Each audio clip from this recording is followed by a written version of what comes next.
if you're thinking about converting your own camper van, in this video I'll go through what I didn't get quite right and what did work out well. This van is a T6 Transporter and it is a 2016 model.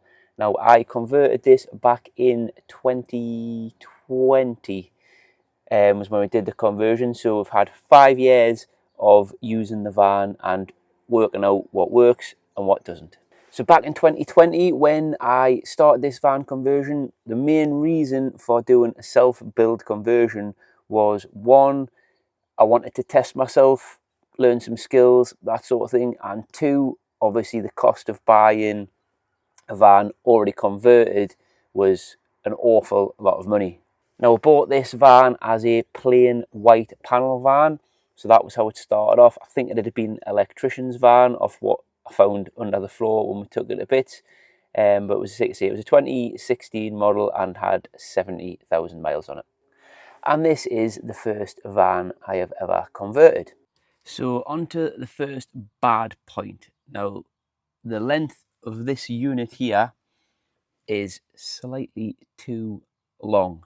So where this, I should have probably had this another 100mm shorter than what it is, just because for how far I can get this seat back, it suits my driving position, but I'm not the tallest person in history.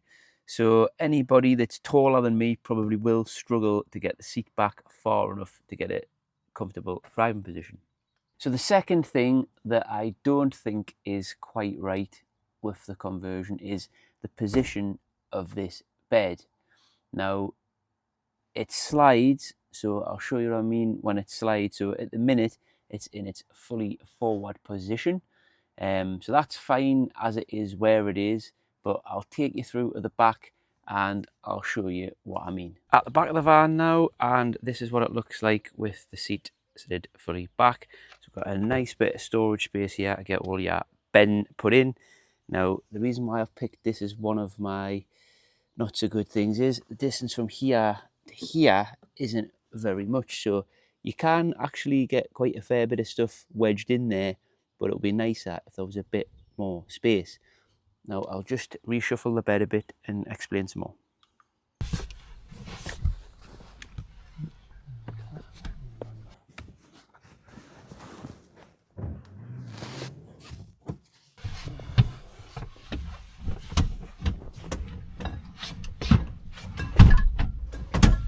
So that is the seat slid fully back from this side, and that is the seat slid fully back from this side.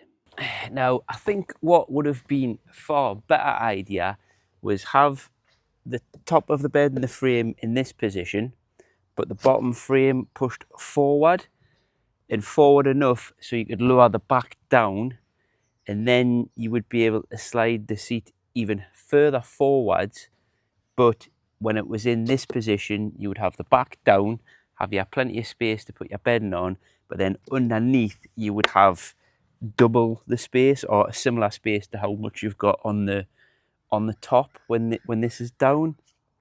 Now I think having that extra space in the front side isn't really, you can't utilize it very much, but having more space behind this frame, having a bigger sort of garage area, as some people call them, you could have had more space for awnings, and would have been easier getting chairs and all the other stuff that you take with you that you don't need access to, you know, all the time.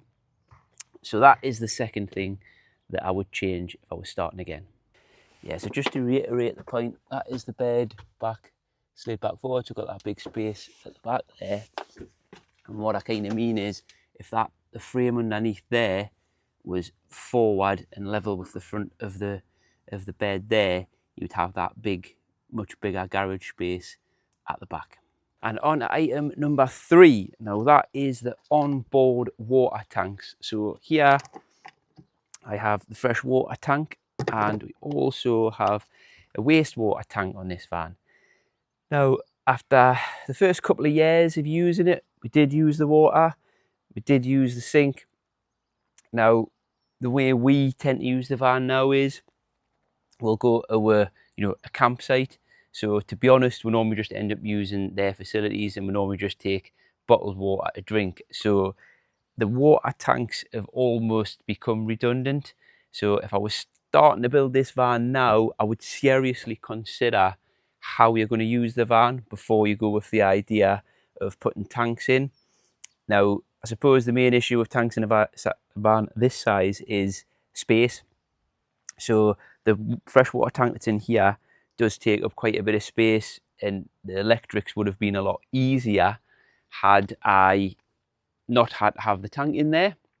So basically, for us, if I was building this van again, I don't think I would bother with the onboard water tanks.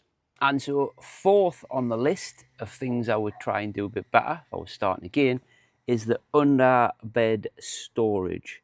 Now, I built in a front with some doors on, which obviously aesthetically looks all right. But it maybe isn't the best, you know, for getting stuff in and out. Now, I think I might actually try and rework something with this at some point in the near future. And I think the main thing is it's because it's that long, basically, you can get a lot of stuff in there. Now, you put stuff in the back, but then you put stuff in the front, and then if you need something from the back, it's a nightmare to get out. Now, I've had a few ideas about possible drawer slides, that sort of thing, but I think I might try and come up with a more simpler solution. But yeah, if I was starting again, I don't think I would go with the kind of frontage and little doors on. I would come up with something a bit better. That brings us on to the final point that I would do differently if I was starting this conversion again.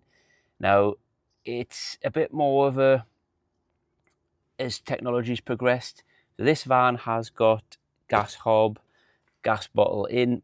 Now, if I was doing the van conversion today or planning it today, I would 100% go down the gasless route and just have an induction hob.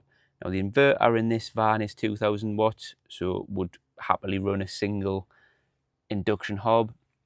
Now, we have two gas hobs, which, to be honest, we only ever seem to use one at a time. Again, that's how we've kind of tended to find we use the van. So a single electric induction one would have done work, and I think you get them, they're only about 800 watts maximum. And as technology's kind of progressed with, you know, lithium batteries, price of lithium batteries has come down from when I started this conversion. So if I was doing it again today, I would definitely go gasless. But thankfully, it's all not things that I would do differently. So there are some things in the van that have worked out really well for us. Now, the first one being down here. I'll spin you around and show you. So here we are at the little night light. So the switch for it is here, and this is the little night light. Now, the really good thing about this is, if obviously my wife and I are in bed asleep, this bed is, you know, the bottom of this is folded down to about here, comes to about here. So if somebody wants to get up in the middle of the night to go to the toilet, they can reach over, flick that switch, and it lights up just under the bed, so you can get your shoes on, that sort of thing, if you're needing to nip to the toilet. And that brings us on to good point number 2, and that is the microwave. Now, we right from the start wanted to have a microwave, and that was basically because we've got a 9-year-old daughter who's a bit fussy. So in terms of our cooking things, microwave is quite handy. Now, a lot of conversions you'll see of this similar layout have a little gas oven. Now, that's not much use if you want soup, hot dogs, you know, that sort of thing. So we put this microwave in, and it's 800 watt, I think it is, it goes up to, and it's been great. And the other little bonus to it is the packaging that came with it had this in it, which works great for traveling and keeping the little glass plate, you know, from rattling, keeps it in place. So when that's in and you're traveling, never hear a peep from it. And following straight on from the microwave, we go to good point number 3, and that is sort of linked, but that is the inverter. So this van has got a 2000 watt inverter. Now we can, obviously I've got a switch down in the bottom of me furniture here where I can switch between the inverter or shore power if you're plugged in on a campsite. Now that is also a bit of a game changer. If you're out and about and you don't have hookup, we can still use the microwave wherever we are. So that is good point number 3. And that brings us on to the final good point about this van. Now that was the cost saving over a professional build. Now at the time, these van like this sort of spec would have probably been in the region of 50k, and I didn't spend anywhere near that buying this van. So I think the van was 12-ish at the time, and I know that was pre-COVID, and I did get a really good deal on this van for the spec of it, and I probably put 12, I would say, into the conversion. Now again, that was 5 years ago as well, so price of everything's gone up now since then. But yeah, so at 24,000 probably all in on this van, I've saved a hell of a lot of money and learned a lot along the way and had fun doing it. Just to give you an idea of time scale though on that, the van, obviously it was COVID time when I started doing it, bought the van prior to COVID happening. Plan was to do it over the winter of 2019-2020. That turned into sort of spring 2020 and into the summer. So I probably started the van in January 2020. The roof going away to get done was the sort of first thing, which did take longer than expected. So I think I got it back about the end of February. So then I spent a good 3 months after that sort of working at the weekends, getting it to where it is now. Now, I've done a few things, the suspension and things like that I've done later, but we got the van to a point where it was finished inside, so we could take it away on trips, and that took about 3 months. So that brings me to the end of this video. Now, if you're planning on doing a van conversion yourself, please stick a comment below and tell us what you're planning on doing, what the van is, what your plans are. If you've liked this video, would love for you to like it and also to subscribe to the channel. If you would like to see a full tour of this van, I'll put the link on screen now. So please go and check that out for a full tour. And thanks for watching, and we'll see you in the next one.